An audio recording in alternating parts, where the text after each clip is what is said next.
Yeah, now it is started. Yeah, I'll anyway recap again. Okay. Thanks for reminding. Yeah. Let me. Okay. So now I am creating for comparator. So the comparator, as you told, we can do multiple ways of sorting same time. Like now, if any class has multiple properties, like subject has multiple properties. So subject number, subject name, and subject type. If you want to do two properties same time, like subject number and subject name, or three same time, subject type also. So we can achieve with this comparator. And now I'm creating. So for each property, if you want to, we need to create multiple comparators same like this. So so how can we creates new class. Suppose if you want to sort subject name, so then we can create new class. Earlier we have used comparable, right? Now we have to use comparator. Okay, so and comparator, and then inside, instead of compare to method, we have to override compare method. So here also override, we have to override different method, compare method.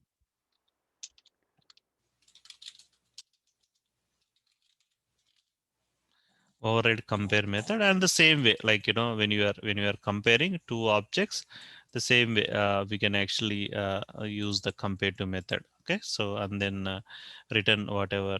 There's someone chatting. Okay, okay, yeah. So yeah, so now this is one way, and the one more comparator we have to create for subject number the same way. Let me create comparator, one more class, and then new class we can create comparator. And then so we basically what we do, we will implement the same way comparable comparator interface. And then we will override the comparator method. So let me override.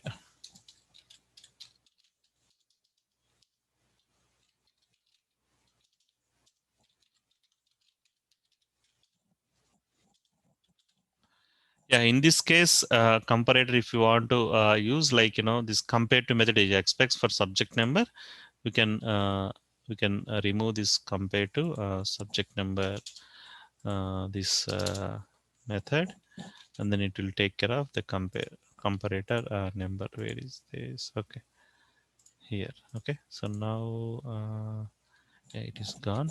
So what I did, I created two separate comparator classes. One is for subject number, other one is for subject name. And inside I have override compare method instead of compare to.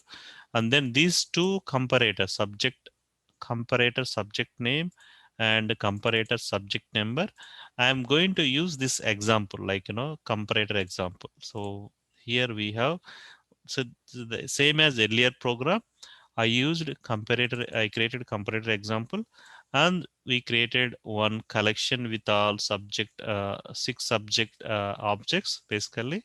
So and then print, like the before sorting, before any sorting happens, print it.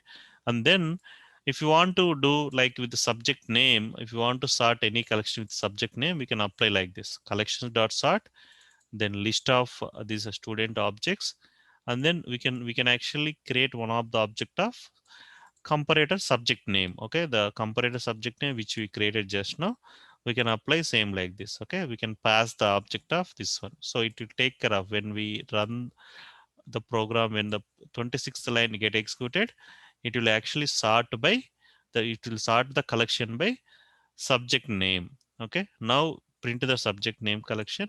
And then after, if you want to sort even same time by subject number, we can pass the subject number comparator which we created just now, and we can pass it, and then print the subject number sorted collection. Let me run this program.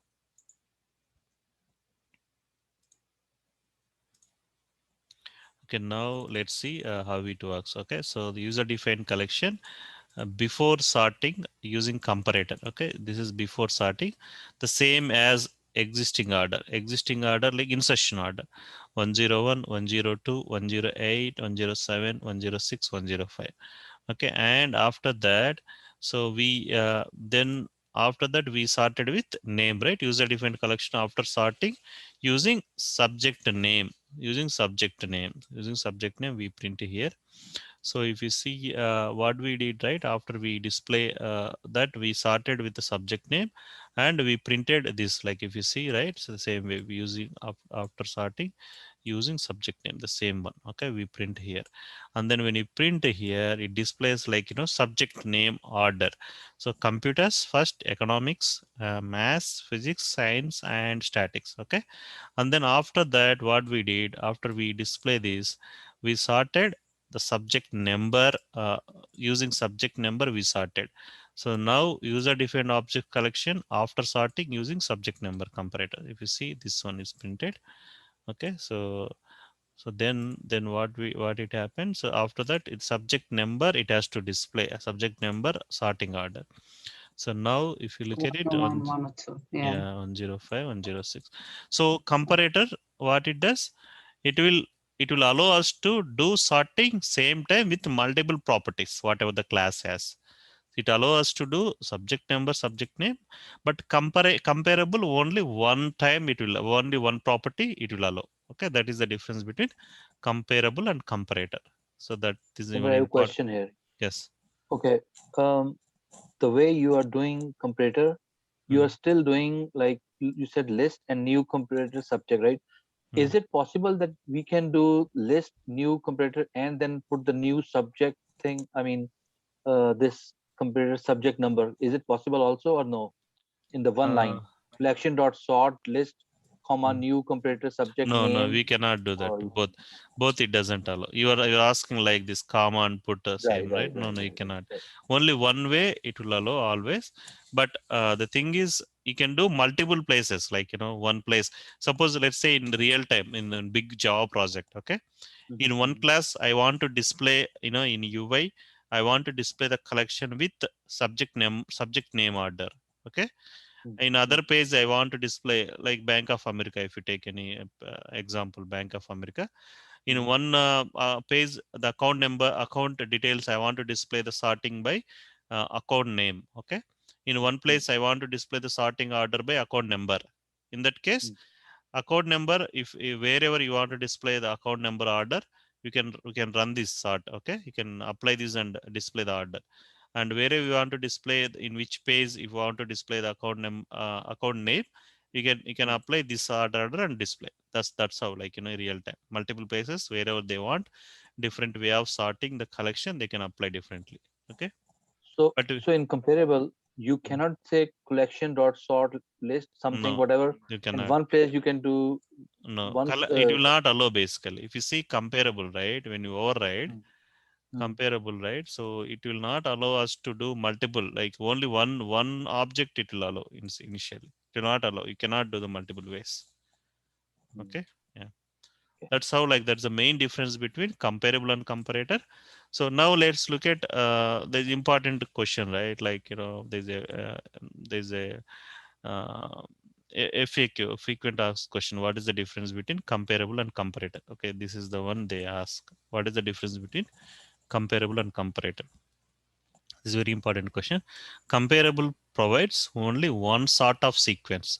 That means basically it actually do sorting by only one way. Comparator provides multiple sort sequence, multiple ways. So comparable, if you use, it provides only one method. Comparative method we use, right? And the comparator case, compare method. So and then comparable case, there's a package differences, the Lang project and all this. We don't need to worry much. The fourth one, right? If you implement a comparable interface, actual class is modified. That means the actual subject class is modified, right? Comparable. Do you remember earlier I implemented comparable and all? Suppose if you implement comparator, actual class is not modified. That means we'll create new comparator always. Okay, that is that. These are the differences basically. But this is the first one to tell. Like, in case of comparable, single sort sequence. That means our single property sequence. This is a multiple sort sequence. Yeah, this is the important question. You will go through this and understand. Try to understand, like, what is comparable and comparator. Execute the program. So the definition also, if you see, so we can sort the elements using like string objects, wrapper, and user defined collection. And collections class provides static method, that's fine. And so this comparable interface used to order the objects of user defined class. So this comparable is used to order or sort the user defined collection. So and comparator also, it also used to order. Comparator interface is also used to order the objects, but in multiple sequence way. Yeah, that is the main difference. And these programs, if you practice, like if you understand this concludes the collection. So you are good with the collections. Okay, so go through this, and I'll let you know the next session start time. Then you can rejoin, and you can practice again from beginning the same programs. You can listen multiple times. Chandra, did we cover the utility classes? Yeah, utility classes we covered the sort and all utility classes, right? Yeah. Uh, Yeah, you can go through this, and if any questions, I'll answer no, next the time. array class. What is it that? One is array list, and there's the array collection. Right? No, that Yeah, utility class, collection. right? These are utility collections, right? Whatever I showed. Let me. You're talking about this one, right? This one, collections. This is all utility class collections. This is util. Mm-hmm. Yes, yes, This is sort method and all. This is all yeah. sorting part of the utility class only. I see. Yeah. Do we do any Spring Boots or something or not? Yeah, Spring Boot is there, Or Angular? Salem. Like, yeah, we have, but let's try to comfortable in core Java itself. Like, then see if Okay, you understand core Java, you can actually understand other concepts very easily. It's very I important see. to be perfect in core Java. I Yeah, see. Okay. yeah. So I will start another batch after that. When I get opportunity, I will. So I will give you, like, even advanced, right? Spring. Some projects they use Spring Struts framework. Some projects they use Spring. So differently, like, based on your project selection, I will give you some some Uh-huh. knowledge transfer based on I your see. your Okay. project confirmation. Okay. Okay. Yeah, but Mhm. understand the code Java is very important. Yeah, Yeah, definitely. this kind of coding only you'll see in the real-time project. Okay, so all this Java coding you'll see. Yeah, Okay. just go through this, and let me